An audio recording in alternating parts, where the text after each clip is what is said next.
Bonjour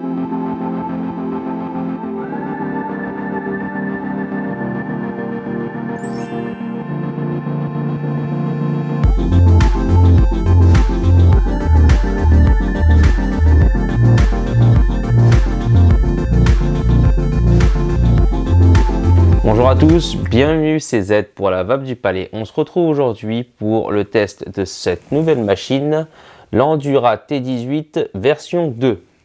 Sans attendre, on commence par l'unboxing. Voyons voir ce que contient cette boîte d'Endura T18 version 2. Alors bien sûr, la batterie qui est en format tube et le clearomiseur. À l'intérieur de cette boîte là, on va retrouver une résistance supplémentaire. Ça, c'est un guide de départ pour pouvoir savoir utiliser l'appareil de manière basique avec un descriptif des différents éléments que contient l'appareil. La carte de garantie. Ici, le manuel. Et une très bonne touche de la part d'Inokin, une fiche de sécurité pour la batterie. Alors, qu'est-ce que ça dit? Ne pas laisser charger l'appareil une fois que celui-ci est totalement chargé. Vapoter pendant la charge devra se faire uniquement lorsque le niveau de batterie sera au-dessus de 10%. Toujours manipuler l'appareil avec attention, ça ne sert à rien de forcer au niveau de la prise micro USB, auquel cas vous risquez de casser le port. Si vous prenez l'avion, vérifiez avec votre compagnie aérienne que celle-ci autorise le port de votre vapoteuse. Voilà. Bon point de la part d'Inokin, lorsqu'on ouvre la boîte, on a un petit schéma récapitulatif des éléments qui constituent la T18 version 2, ainsi que la manière de remplir le réservoir en laissant bien au moins 5 minutes avant de vapoter pour être sûr que votre résistance soit bien imbibée. Bien sûr aussi les différents niveaux de batterie et comment les identifier, comment allumer et éteindre l'appareil. Mais on va voir tout ça en détail dans quelques instants. Premier élément constitutif de la T18 version 2, la batterie en elle-même en format tube. En bas ici c'est aimanté, je vais vous montrer tout à l'heure à quoi ça sert. Le bouton Fire pour allumer et éteindre l'appareil. Vous avez le contrôle de l'airflow qui est inclus dans le tube, ce qui est rarement le cas. En général c'est plutôt le clearomiseur qui fait ça. Je vais essayer de zoomer et vous montrer comment ça se passe. Voilà, alors là, je pense que vous voyez, vous avez ici un trou d'airflow, un deuxième, un troisième et le quatrième. Donc les 4 trous de ventilation sont inclus au niveau du tube. Au niveau de la résistance, on va avoir l'inscription ici écrit T18-2 en chiffres romains. Au-dessus, on a un embout hygiénique pour le drip tip. C'est aimanté par sa partie basale. Voilà, ça se met comme ça. Et pourquoi c'est aimanté? Parce que quand on va vapoter, il faut bien ranger cet embout quelque part et on le range en dessous de la batterie. Et ça s'aimante de la même manière. Pour le reste, on peut dévisser sa base à ce niveau-là pour accéder à la résistance qu'on tire. Vous pouvez voir à l'intérieur comment elle est faite d'ailleurs. Voilà, ça c'est la résistance avec le coton qui descend tout au long de celle-ci. Pour pouvoir remettre la résistance à l'intérieur, il y a des encoches ici qu'il faudra ajuster pour que la résistance rentre bien comme il faut. Voilà, hop, c'est bien rentré. On revisse le tout et on va préparer du liquide. Aujourd'hui, je vais utiliser le thé rouge d'Alpha Liquide, un liquide HyPG recommandé pour les primo-vapoteurs. Pour pouvoir remplir le liquide dans le réservoir, on dévisse ici sa partie haute. S'agissant d'une résistance neuve, il faudra bien sûr l'amorcer avant le remplissage. Ça se fait à ce niveau-là pour cette résistance. Je mets quelques gouttes ici au milieu. Alors ça se voit, bon, je ne sais pas si on va bien voir sur la caméra. Une fois ces premières gouttes mises, on va remplir le réservoir. Je vous conseille bien sûr de ne pas monter forcément tout en haut. Moi, je vais dépasser ici le dernier point du coton. Voilà, le remplissage est effectué. Maintenant, on referme, on attend 5 minutes et on vapote. Concernant le fonctionnement de l'appareil, on appuie 3 fois sur le bouton Fire pour allumer ou pour éteindre. 1, 2, 3. Là, l'appareil est éteint. Pour le rallumer, 1, 2, 3. Et l'appareil est allumé. Quand je vais appuyer sur le bouton Fire, comme ici, juste derrière, je vais avoir un clignotement des LED.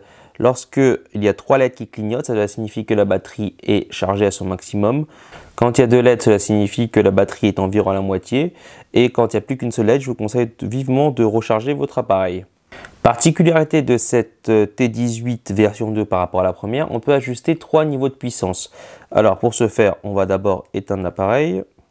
Voilà qui est fait. Lorsqu'on reste appuyé sur le bouton Fire, comme ici, vous allez voir la LED défiler du premier niveau au dernier, et quand on s'arrête, ça va définir son niveau. Par exemple, je vais le mettre au premier niveau.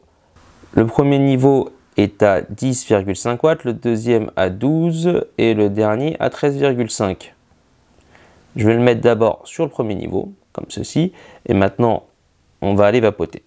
Voyons voir comment l'appareil se vape. Alors ici c'est à 10,5 watts, donc au premier niveau de puissance, et un seul trou au niveau de l'airflow ouvert.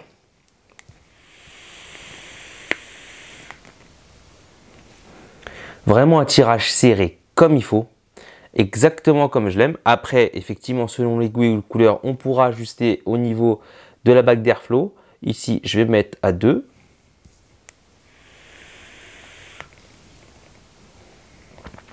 Avec un deuxième trou de l'airflow ouvert, on sent vraiment une différence au niveau de l'ouverture, un peu plus. C'est bien réglé et c'est fin. Voyons voir qu'est-ce que ça donne avec tous les trous ouverts. Airflow complètement ouvert.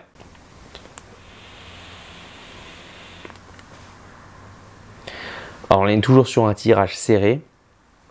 Cela va de soi, on est à 10,5 watts, airflow complètement ouvert.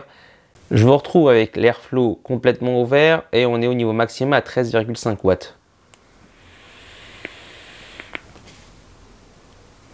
Là, on est là vraiment sur un tirage serré, mais assez ouvert quand même, dans une zone de transition. Voyons voir ce qui se passe avec l'airflow fermé à moitié.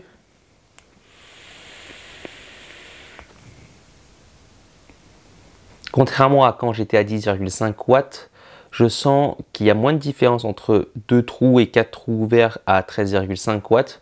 Cela dit, je pense qu'à ce niveau-là, le Cliro donne à peu près son maximum en termes d'ouverture d'air et de ce que la puissance donne, donc à 13,5 watts. Très bon rendu des saveurs de la part du T18 version 2, mais on connaissait déjà la qualité de la résistance utilisée dans l'Endura T18 ou l'Endura T22 avec ce prisme coil. Beaucoup de points positifs pour cette Endura T18 version 2 d'Inokin. Première amélioration par rapport à la T18. Ici, on a une batterie de 1300 mAh contre 1000 pour la version T18 de première génération, avec un Cliro qui contient 2,5 ml de contenance. Deuxième bon point, la présence du bouchon hygiénique qui permet d'isoler l'embout buccal comme ceci. Très pratique pour sa vapoteuse, surtout quand on a la tendance de la mettre un peu partout, dans sa poche, dans son sac, dans des conditions de rangement pas toujours très propres. Énorme plus par rapport à l'ancienne version, le wattage variable. On a ici 3 différentes puissances qui pourront accommoder les différents tirages serrés au sein de la population, du tirage le plus serré au tirage un peu plus large, toujours effectivement dans cette idée de ressembler à un tirage type cigarette. Et dernier bon point, très grosse amélioration par rapport à la T18, c'est le contrôle de l'airflow. Au rayon des défauts, alors pas beaucoup de choses, si ce n'est peut-être la taille de l'appareil, un peu long. La T18 doit s'arrêter, je pense, à ce niveau-là. Je ne l'ai pas là à côté, mais ça doit faire ça. Par rapport, par exemple, à la Nautilus IO que j'ai là, c'est quand même 2 fois plus long. Voilà. À part ça, vraiment rien à reprocher à cet appareil. Après, je comprends que l'appareil soit plus long. On a rajouté un peu plus de batterie pour accommoder les plus gros utilisateurs, pour être sûr de finir la journée avec sa vapoteuse sans devoir la recharger au milieu de la journée. Pour les professionnels qui vendront l'appareil, ici on a la présence d'un Drip-Tip 510 classique qui n'est pas propriétaire, donc on pourra mettre un embout hygiénique pour faire tester aux clients. En conclusion, ce T18 version 2 est la référence pour moi dans le format pen, de par tous les avantages qu'il présente, c'est-à-dire wattage variable, réglage de l'airflow, Compacité relative également, 1300 mAh, donc une autonomie suffisante pour la journée. Voilà le parfait compagnon pour débuter ce mois sans tabac. Fait-on comme il se doit en le transformant en bois de lava. On arrive au terme de cette vidéo. Merci de m'avoir suivi. C'était Z pour la vape du palais. Bien sûr, vous pouvez me retrouver sur mes différents canaux, Instagram, Facebook, Twitter et mon blog. Merci, bonne vape à tous et à la prochaine.